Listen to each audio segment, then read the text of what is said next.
everyone, and welcome back to the ROTI educational series brought to you by Reflections of Turtle Island and Native Brown Media. We are so happy to be back. We've been on hiatus for the summer, and I just want to welcome back our board.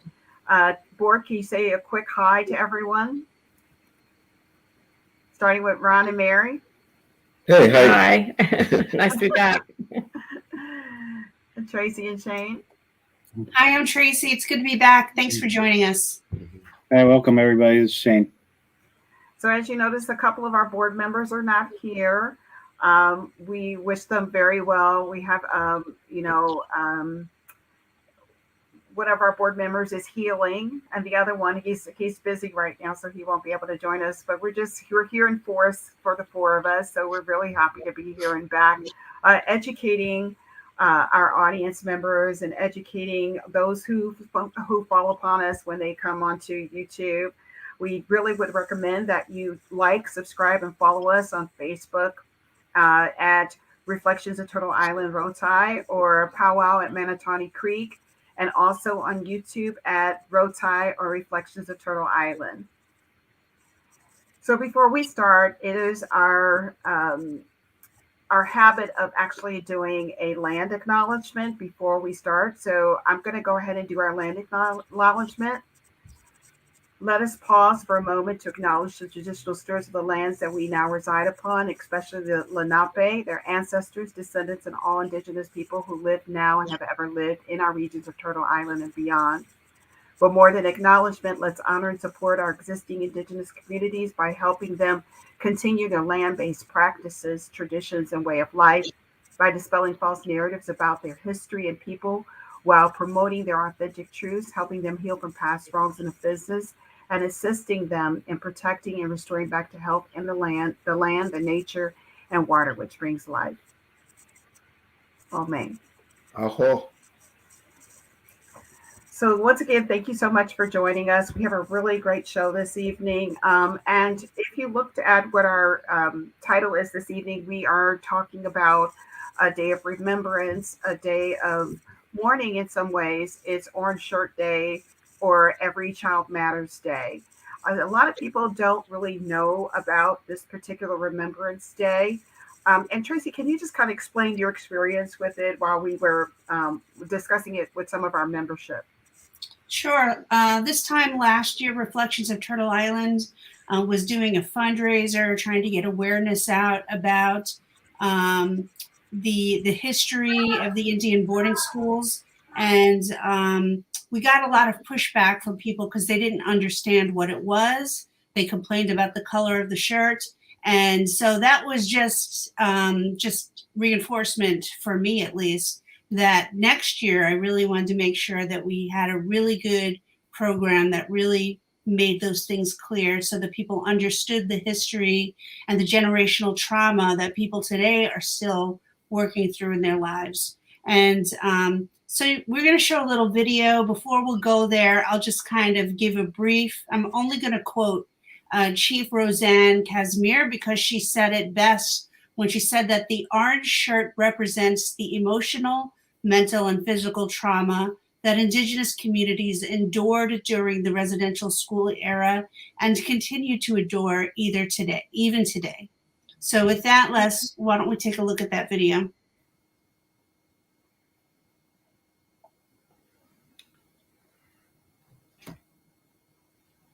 Yeah, thank you. Just so our audience knows, we are actually, so we don't fall upon any copyright infringements. We're going to be showing the video. It's going to be closed caption. We'll have a little bit of music behind it, but we'll speak to the video after it's shown and why we continue today to wear red shirts.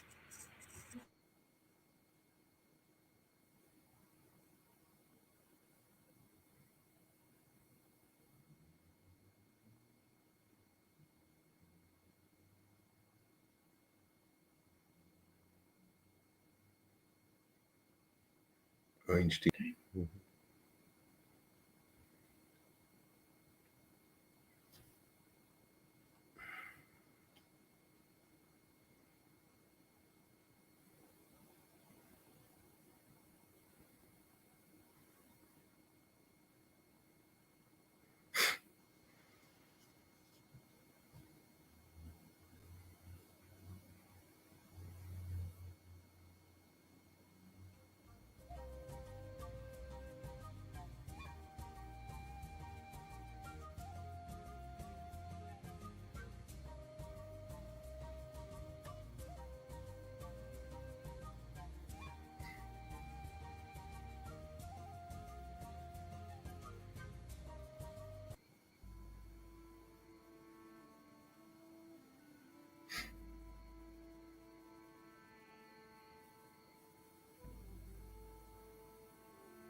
This is why we wear orange shirts. As Phyllis was stating there, when they started the campaign in Canada, that her orange shirt was a gift from her grandma, and it was the thing that was taken away from her when she went to residential school. So this is why the orange shirt matters. And it's a very compelling story, and there was so much lost during this time. This is a very difficult subject for us to talk about this evening. But this campaign started in Canada, and our guest this evening actually helped promote this same type of campaign here in the US. And we'd like to bring him in. His name is Pete Landeros. And Pete, I'm going to bring you in just right now. And thank you so much for joining us this evening. Hello, how are you? Thank you for having me this evening. Alito. So, Pete, you are the director of the Northeast, I would say, region of A.I.M, which is the American Indian Movement. Can you explain to us why you decided to pick up this campaign and start this campaign here in the U.S.? Well, before Every Child Matters was called that, American Indian Movement has always been in a fight for recognition of the boarding school systems and the children that were left there in the graves. At that time in the 60s and 70s and 80s, all the way up through the 90s, little was known about the unmarked graves that have been found.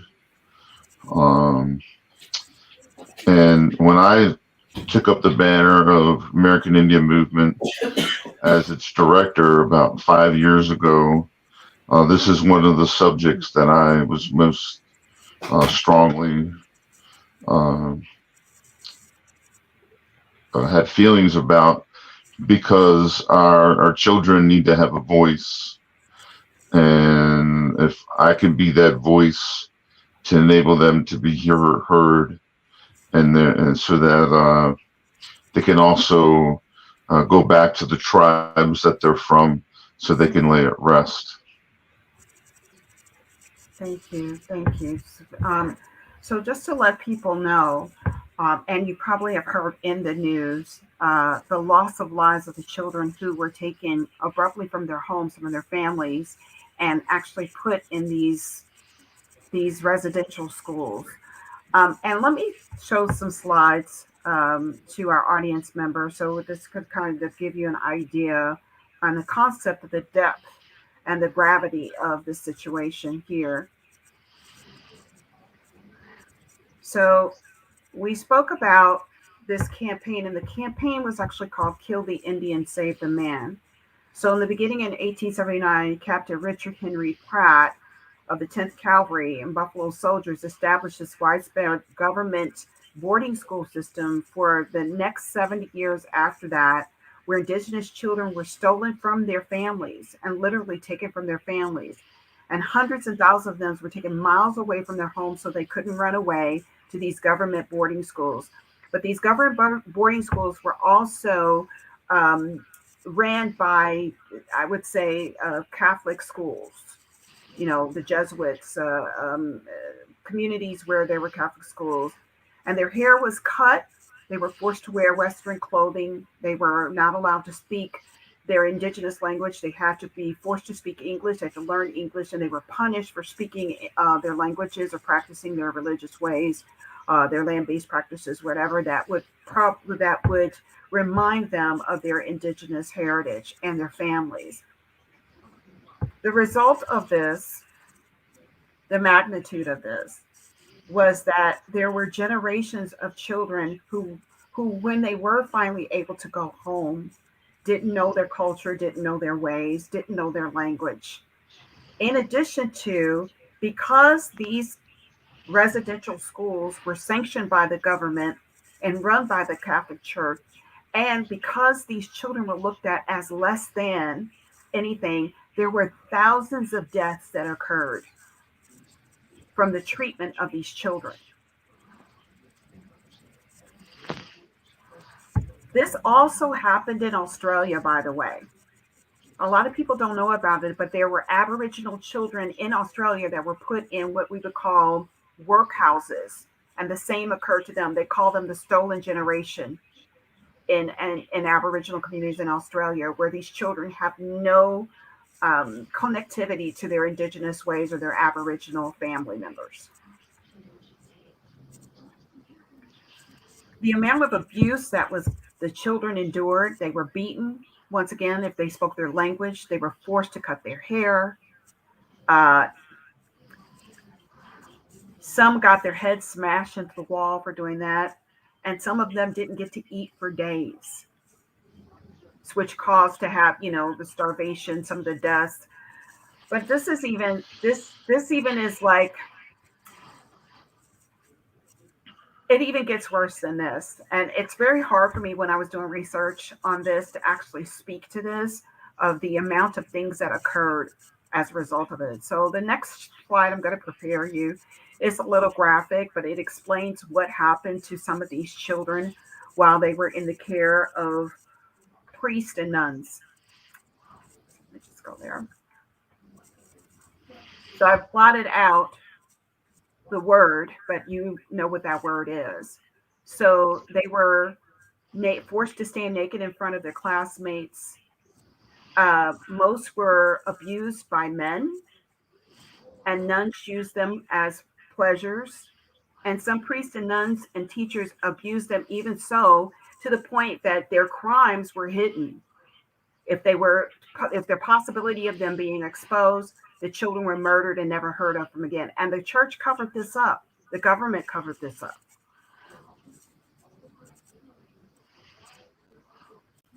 So I went on, and thank you, Tracy, for giving us the statistics. The National Native American Boarding School Healing Coalition actually did try to get some research. And let me try to bring this up because this is very small type. I'll bring this to a full screen layout. But based on the survey by NABS, Native people need to acknowledge, they need acknowledgement from their perpetrators. And this has never happened. Incidentally, there has been no apology from the federal government or churches about these children that have died. People believe that 98.8% said that the U.S. needs to acknowledge the truth that Indian children were forcibly abducted, sent hundreds of miles away, beaten, starved, abused, and even murdered. 96.9% said that the U.S. needs to share the facts about how many children were sent to the boarding schools, how many died at these schools, and why their graves are marked unknown, as many school cemeteries have shown. And 91.7% of respondents believe that due to the high evidence and incidence of substance abuse, mental health issues that have occurred as a result of these children going to these schools when they have basically returned back to their families has increased due to the pain that they've suffered at the hands of these institutions, which is a very common thing that happens within our community, is that we have a high rate of suicide, a high rate of drugs, a high rate of abuse within our Native communities. And a lot of it is due to this lost generation of people that had to go to these schools and had to come back and never speak of what happened to them while they were there. They've endured this pain and they've been silent about it. And Les, I'll just add to that. In the video, Phyllis Webstat said that she was actually the third generation in her family to be at a boarding school. So it's multi-generational. And then, of course, even after that, the trauma from that goes down several more generations. Exactly. People don't understand that trauma is genetic. It is actually passed down through your genes. And even if you weren't subject to that trauma, in direct response to that, or you weren't the one who actually suffered the pain, it actually is forced down through your family, your lineage. These are just some photos that I received. I found this is very interesting, is I found this on a Pinterest site, an African American Pinterest site, of how they were looking at this, and so many people just didn't know about this. And this young lady came across it, and she said it was the saddest, most depressing, heartbreaking thing that she's ever seen was this photo. Can I get some comments from our board just about the subject matter before we go on?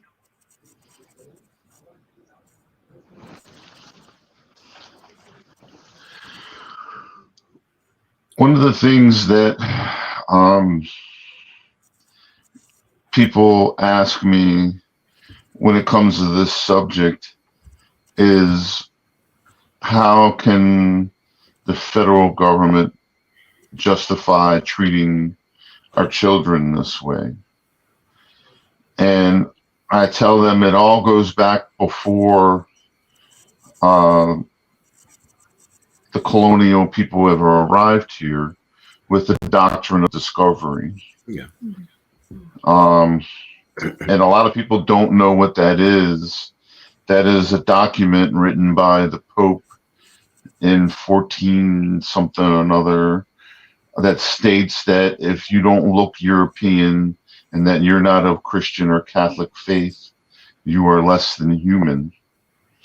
And this allowed them to be able to treat us like this and to continue to treat us like this, because it even states in the U.S. Constitution that we are savages, that we are not human beings. And this is the attitude and the mindset that allowed the federal government and people who worked for the federal government, like the Army and everything and all that, and to treat us like this. Yeah. Because if you think back, if you know your history in Europe, if you killed somebody, you gave your life, because that's what the church demanded and that's what the laws demanded. So they had to find a loophole to be able to come over, go anywhere in the world, that if you didn't look European, then we got you. We can do whatever we damn well please to you, and it's justified. Mm-hmm. And thank you, Peter, for addressing that doctrine of discovery, which is actually a culmination of three different papal bulls, edicts by various popes, but also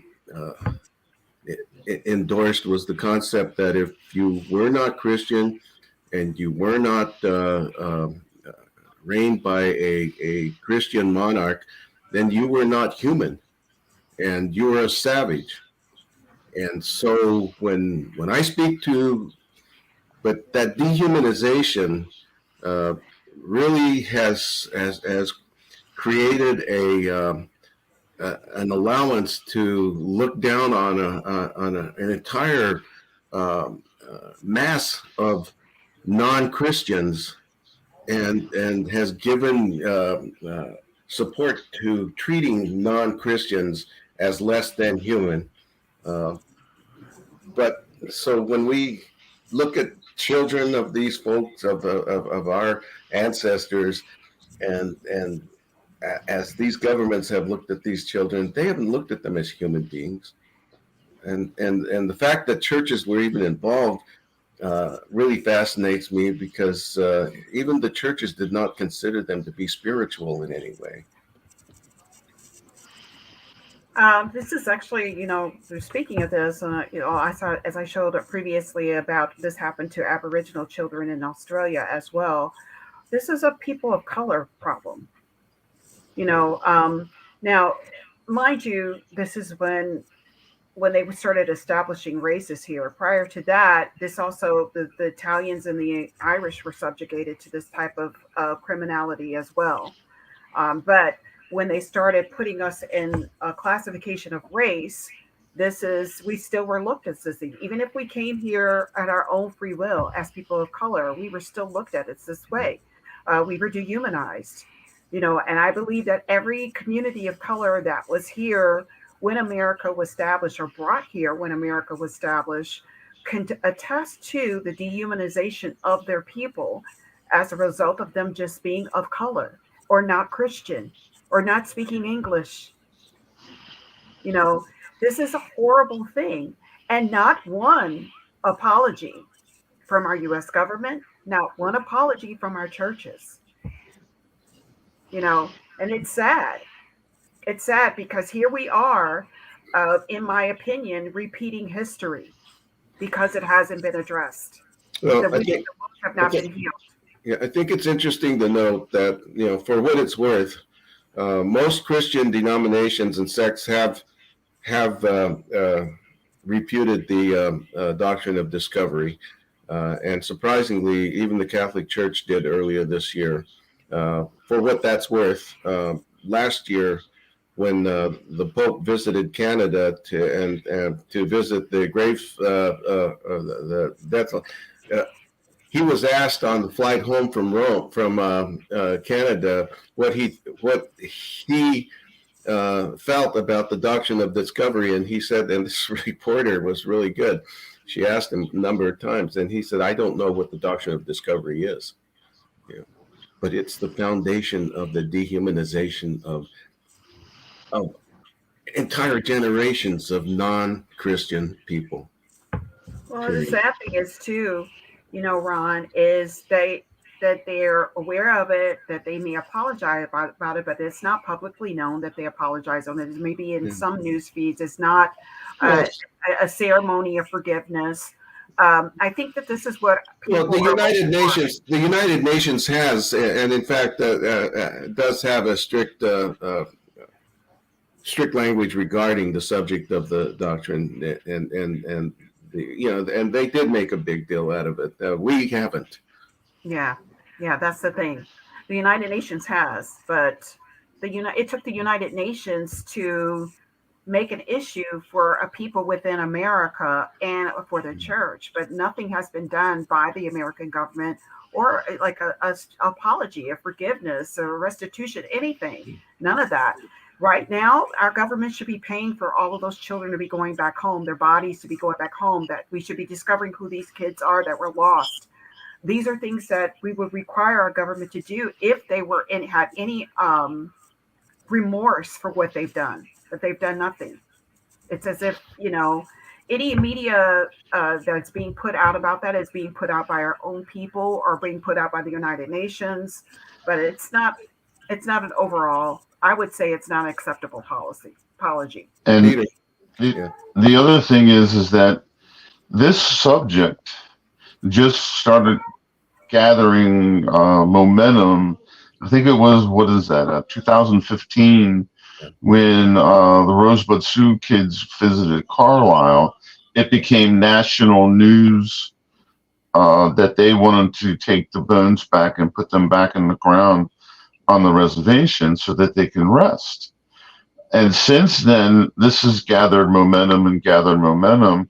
But like I said, since the 60s, American Indian movement has been fighting this fight. And as we were telling as many people as would listen, and because it happens to us as Indigenous people, for the longest time it fell on deaf ears. But to see what's going on now, and discussions like this, makes me hopeful that one day, out of the 400 plus schools here in the United States and how many other they had in Canada, we're able to do something in the aspect of sending them all home so that they may rest. And sometimes people look at you confused when you just say to rest. A lot of tribes believe that those children will never walk with the elders or on the other side because they're not home on the land that they're from. Mm-hmm. And that's what a lot of people need to understand also. That strikes another subject that is extended from this. Last year, Tracy, Shade, and I attended a ceremony here locally with a community of Lenape who had come from Cherokee Nation, from the Lenape Nation in Oklahoma, to repatriate one of theirs of their children on Lenape land.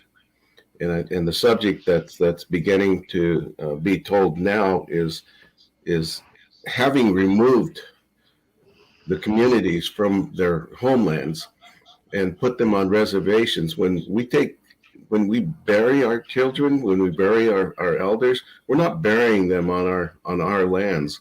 We're burying them somewhere where we were forced to be. That's another subject. And that has to be addressed sooner or later.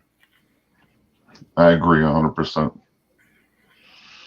The importance of the land to Indigenous people everywhere to be put in a place where all your ancestors are.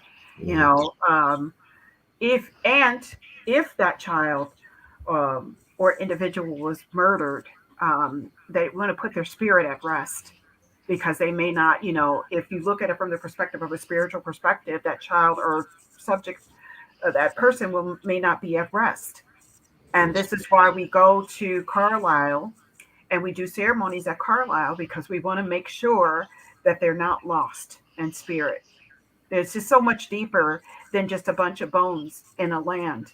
There's so much deeper because we don't know what trauma those children suffered before they left here. You know, I wanted to add that there was a movie that I did watch. It's Rich Heat Films did a wonderful job. It's a film that you can actually go to their website, and it's called Our Spirits Don't Speak English, and it's about Indian boarding schools. It's pretty difficult to watch, but I would tell you that it gives you a primary example of the pain and the things that our children suffered as a result of being at boarding schools. Mm-hmm. You actually get to hear the words of survivors.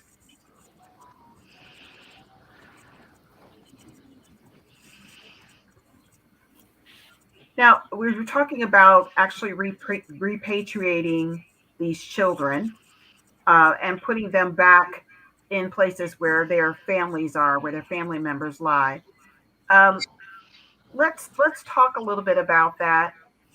So they estimate that there are over 40,000 children that have died at Indigenous boarding schools. 40,000, and that is not the exact number. This is an estimation. There may be even more than this.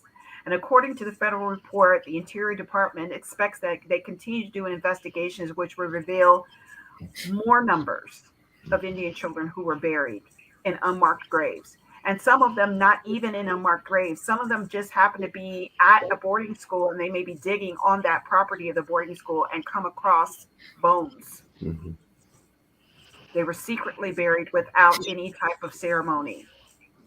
So thousands and tens of thousands of what they're expecting as a result of that. Absolutely does not surprise me. You know, I was in Colorado not recently, but a little bit farther than recently, and I happened to pick up an article about one of the boarding schools down in my territory of the world that they accessed through the Department of Interior machinery to read the ground below them. The radar device or something like that, and their objective is to scour an area, a wide area around a boarding school, and they expected that there would be a substantial number of skeletal remains that they'd be able to locate. The project is going to go, and I believe it is going nationwide. It's all part of Deb Holland's efforts to open this door as well. You know, and I'm not going to be shocked at all at the numbers of remains that we find as we go forward, unless some politician stops it. Let's I hope not. Tracy, we do know somebody that actually has their own business where they are renting business. Can you kind of talk about that, Mrs. Broadpenny? Yes. I am also on the board for the Intertribal Council of AT&T Employees, and they had an episode of their Tribal Talk series where they interviewed Mrs. Broadplenty, who is a tribal school survivor. I'm sorry, boarding school. Yeah, boarding school survivors. I'm sorry. So her daughter has a nonprofit organization where they go to the residential schools with ground penetrating radar to try to identify where there are where the children's remains are, and then take some steps towards repatriating them back to their families and their tribes. And I can put that information on that nonprofit in wherever you're streaming this. I'll put that in the either in the show notes or in the comments, depending on which where you're watching this. If anybody wants more information on that. Thank you, Tracy. What has been their success rate as far as um, have they done surveys, and what has been their success rate as far as finding lost children? I couldn't tell you what the success rate is, but I know that they have been able to identify a number of locations that need to go back, and like it's a multi-phased project. You identify where the children are, and then you have to go back and excavate, and then even then you have to work with their tribal nations to have them sent home. And so maybe on a future episode, we can have them come on and share with some of the work they've been doing. Does anybody know if once they come and repatriate these children, who pays for that? Who pays for them to come in? Who pays for their funeral services when they are returned home? Does anybody know? Yeah, that is paid by the government. That is an agreement that was made with the tribal communities, and it's paid for. The removal and replacement of these individuals is entirely and it's done in conformance with the tribal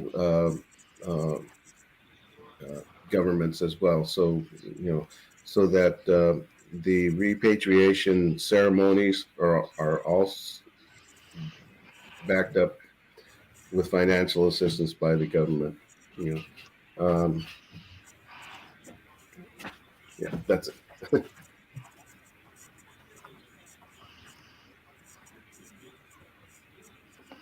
Well, there we are. Do we also know if what happens if for some reason they discover a child that does not have any existing family members? Are they able to take Well, that first of child? all, the whole process of determining where these children came from, unless there's a record, as there are in some of the Carlisle cases, unless there's an actual record of where these children came from and who they are, there's a whole forensic process that can take years, actually. And we have a friend, Shelley McIntyre, who is particularly intimately involved in the forensic research that goes into finding out where these children came from, how they came to be there, and it's a very involved process, and that's one of that's going to create a lot of problems going forward, because there are a number of, the unknowns are more substantial than the knowns.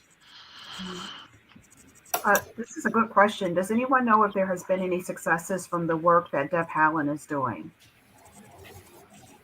I personally, I think she's been very involved in trying to bring issues forward, but she, on the other hand, you got to realize she's government, for what that's worth. I do know that she's had some successes with the task force for MMIW, Missing Murdered Indigenous Women and People. There has been some successes that I know of 3 cases that they actually do have someone in. They're detaining someone who's involved, a person of interest, for some of these cases that had not been solved prior to. So it's a slow process. God bless her if she's trying to do anything, because this is years and years of trying to educated government that once saw people as nothing.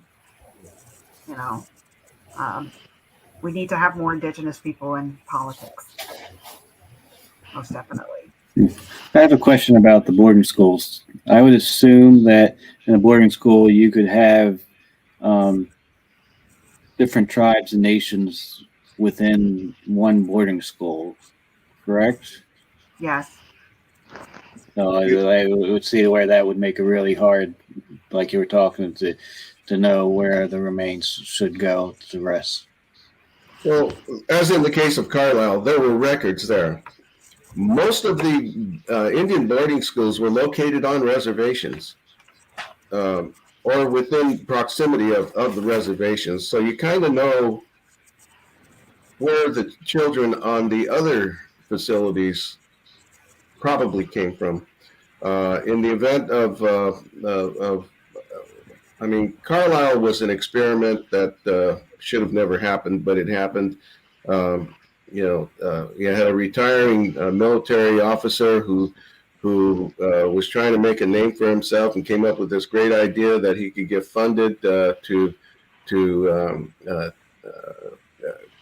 solve the Indian problem, so to speak, and that is, taking the savage out of the Indian and all that nonsense. And this person, he created that dilemma. But those kids that were brought to Carlisle, there were records for the most part. Now, going back the other direction, once they were cleansed of their savagery and graduated, well, some folks like the Jim Thorpes of this world did go on to do a few things that we recognize for, but others were just sent back to where they came from if they survived the experience. They were sent back to where they came from, were often ostracized because of that process that they had gone through. No. Not to mention that a lot of them were unfamiliar with their ways, so they basically lost everything. They were really like out of place there. But I think the issue that we're talking about, Shane, is the unmarked graves, the children that they didn't keep records on, children that have been, discovered without a tombstone. That's the problem that we're having. Right. Who are these children? I know one of the discussions that's been going on through all the A.I.M chapters is that subject. And one of the things that has been brought forward, if we can get the government to agree with us, is that we need to have a place where we can put these and have a ceremony and keep that space as sacred as possible for the ones that cannot be identified, or because like he was saying, they're through forensics, they should be able to tell through DNA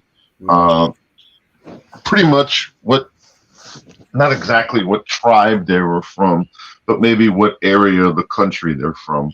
Yeah. And that should give us a pretty good idea of what tribe possibly.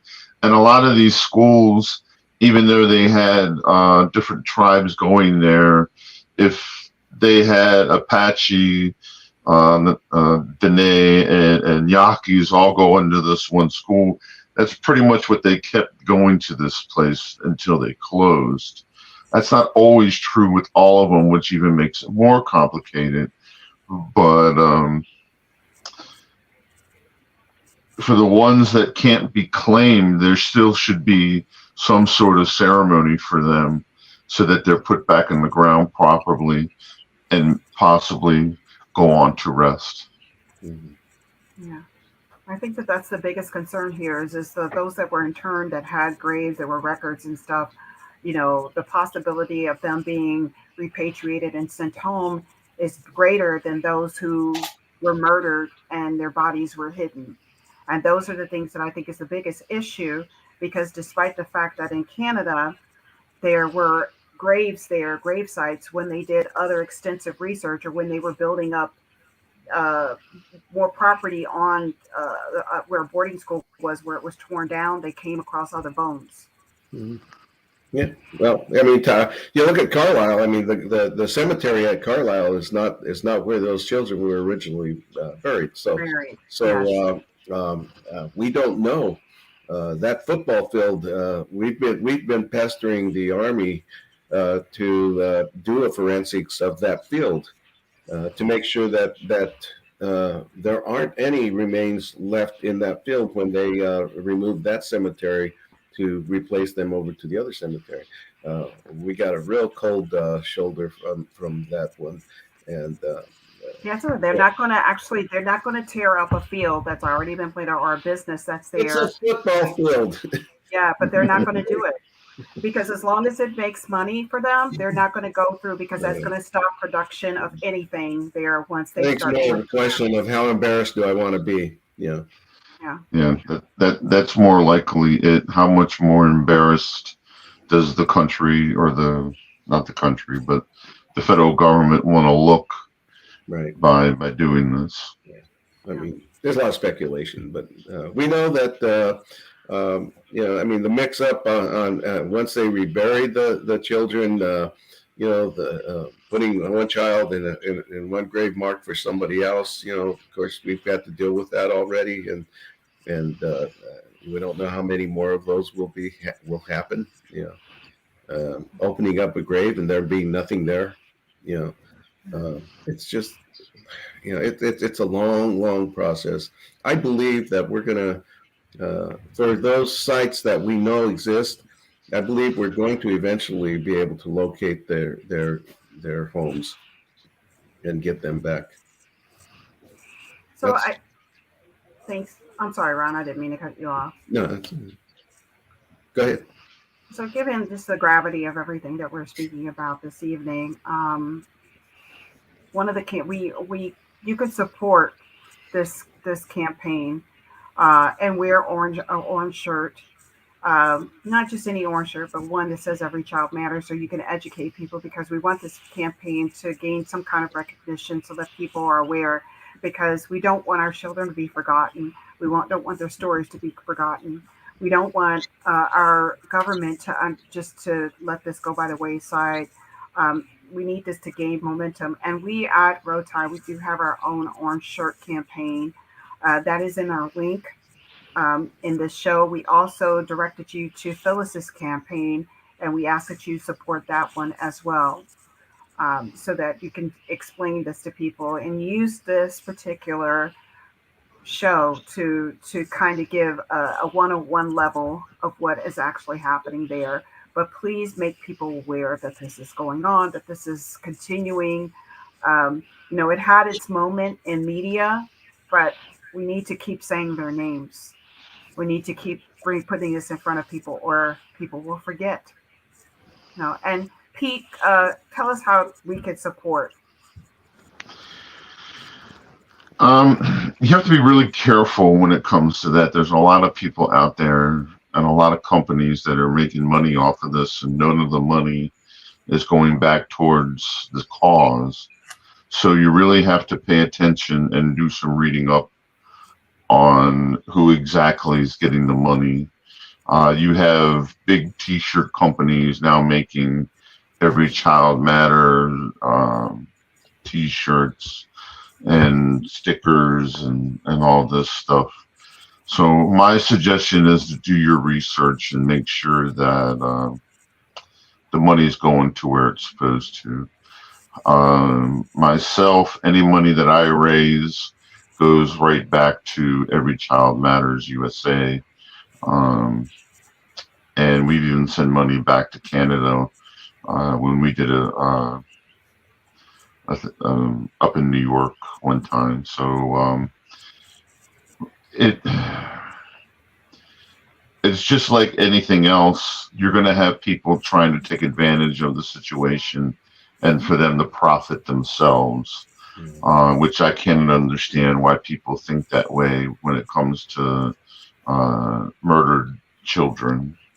And, even the same thing with murdered and missing Indigenous women, people, and Two Spirits. People are making money off of it, and they really shouldn't. That's my whole take on that. I have to agree with you on that. If I'm doing research like on Amazon and other communities like Etsy and stuff like that. I'm very, if I'm going to purchase anything indigenous, my earrings and stuff like that, I have to do some research and find out where that money is going to. A lot of times we do have some of our sisters and our aunties making things on Etsy. They have their own shops, but a lot of times on Amazon, it's coming out of different countries that are not, they're making money off of it, and it's not going to our community. So be very leery of that. Make sure that you're sending your money or you're giving your support to recognized and verified organizations. Any other comments? I think we're good. Well, we've got about 10 minutes. I'd like to hear some closing thoughts from our board members about this You always, subject matter. want the board members to get in there and start punching each other around, but that's not good. No, I don't. I just want you to Hey, make Les, some closing If if thoughts. you don't mind, could you bring that slide back up of Phyllis showing her when she was a little kid? Yeah, let me bring that up. Yeah. I think it'd be good just for us to take a look.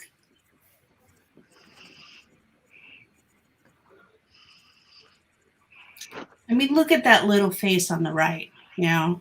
I mean, that's how tiny she was. And she was the third generation in this boarding school. And, you know, just my heart breaks when I just look at that sweet face and think about what she's been through. And the thing too, is that this generation is aging, not just her, but her mother and grandmother. You know, I'm not sure if they're still with us, but you know, this is a generation that is aging, and we want to make sure that their stories are preserved, because it's very easy for us to forget. I mean, and it's also, this is not front page news kind of stuff.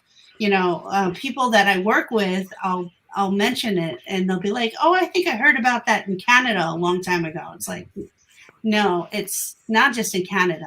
You know, it's very close to where I live is where Carlisle is. This happens all across the country, and so people are shocked when we share that. And so one of the things that I love about the shirts is that when I'm at the bus stop waiting for my son, and someone's like, "Hey, what is that shirt about?" You know, and so it's like a conversation starter and a way to educate people and let them know, hey, you know, this is part of our country's history, whether we like it or not. And so capturing their stories and making sure that they're retold, I think is really important. And putting a face to these stories is also really important. And I really have to give Canada props, because I feel like they're trying to go through a process of healing and reconciliation where, you know, here in the US, I hear a lot of people say, well, I didn't do it. Why should I be involved in you know, any kind of reconciliation? You know, and my answer to them is, right, maybe you were not part of the problem, but you can be part of the solution. And so, you know, that would just be my parting message to everybody who's listening to this, is that you can be part of the solution by helping to contribute to, you know, the organization that Peter mentioned, and we should get a link to that and make sure that that's in the show notes as well. And the Native American Boarding School Healing Coalition is another one. I'll put the link to the nonprofit that I mentioned. Like, these are all organizations that are working on doing something to bring healing to these communities and these families that are still struggling with the pain of their ancestors, even just 2 and 3 generations back. Thank you, Tracy. So I know that, yeah. Ready? Go ahead. Yeah. I know this isn't going to taste well. I don't necessarily see Canada as being that open on its it's resolving its problems with the Native communities. They've taken a few steps forward, but they continue to take steps backwards too. They continue to impose on indigenous territories, and I, their problems are still there. I think there may be more publicity about the good than the bad, but I don't necessarily buy that Canada's done much more than we have on this side of that border.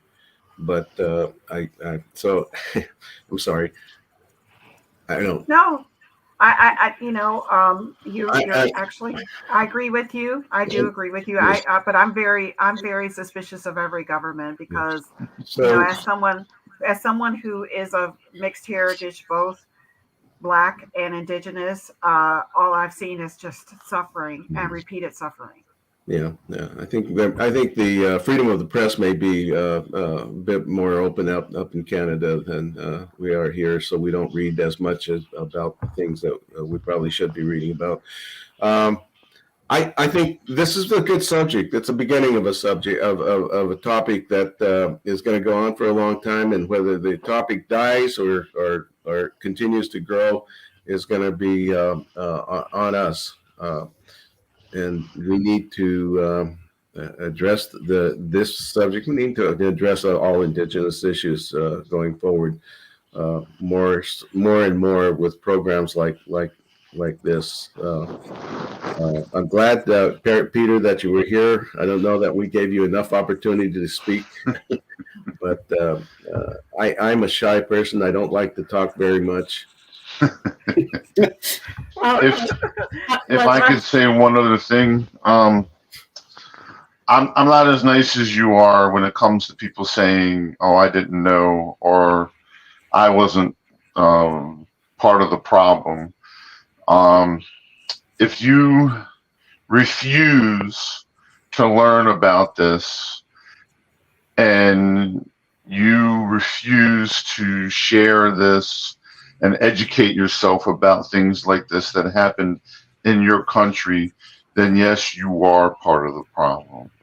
Okay, because thousands of non-native people stayed quiet while this has happened to us as a people, and they are just as responsible as the people who did it to these children.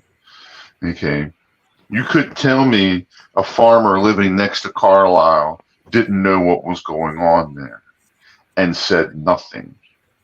So you are just as guilty. Maybe it's just me because of who I am and what I represent, but I never let anybody off the hook who could have done something to help save those children, especially children. Yeah. Amen. That farmer, by the way, got free labor during the summer periods. That's right. That's right. So you're exactly right. So this has been great. Before you say anything else, I want to mention a film that we know people that were involved in called Home from School, and it's about the repatriation of the children. This especially concentrates on that episode where they mixed up the bodies, and we met one of the women involved who was in the film, and what struck me in speaking to her, she's a very strong, brilliant girl, but making those trips and doing all that took so much out of her, crushed the spirit. It was, but and I think the film captures that. Called Home from School. Yeah. In my parting, my last moments in this particular unit, I'm not going to demise. About 2 years ago, my wife and I went out to Wyoming to Wind River Reservation, a place I had never been. I was raised in Wyoming, Colorado, but I'd never been up to the reservation. In my mother's passing years, she just happened to open up to me that as a child she lived in Wind River, and that then she began. She was 97 years old when she passed, but she began to talk stories of the beautiful childhood that she had there. And one day, the folks from the Indian school came to her father and said that my mother and her sister were going to be going to the Indian school. That night, my grandfather packed the entire family up into his Model T with any furniture they could. I always get this vision of the real McCoys, and they left the reservation and never turned back. Because there's no way in hell he was going to let his kids go to an Indian school. I think there were a lot of us that actually have that story, and we knew because the word was getting around. Mm-hmm. People knew, and they just decided to move into other societies, other communities, because they knew what was happening. We were up at Wind River and found with the help of a friend of ours up there on the res. She took us to the top of a giant, an incredible mountain that was the beginning of a massive canyon that blows right into Wind River. It really creates the winds there. And I released her ashes to go so that she could go home. Oh.